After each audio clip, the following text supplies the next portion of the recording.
அதுல இன்னொரு ரசனை, போராளே பொண்ணு தாய். அதுல எங்க தெரியுமா ரசனையினுடைய உச்சம்? எதை தெரியுமா பிரிய முடியாது ஒரு பெண்ணால? அதுதான் நான் யோசிச்சு பாக்குறேன். அதனால தான் அந்த கவிஞனை நான் சிலாகிக்கிறேன்.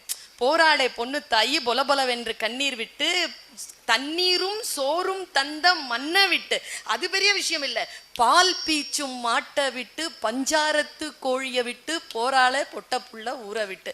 இதுல மாட்டை பிரிஞ்சிடலாம், பால் பீச்சுற மாட்டை பிரிய முடியாது, ஏன்னா கண்ணுக்குட்டியோட இருக்கும். அது கோழியை பிரிஞ்சிடலாம், பஞ்சாரத்துல இருக்கிற கோழி குஞ்சுகளோட இருக்கும், அதை பிரிய முடியாது.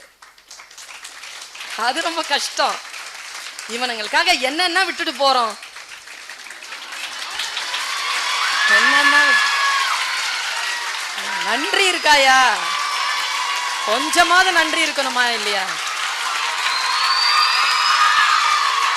தாய்மொழிய விடுறோம்,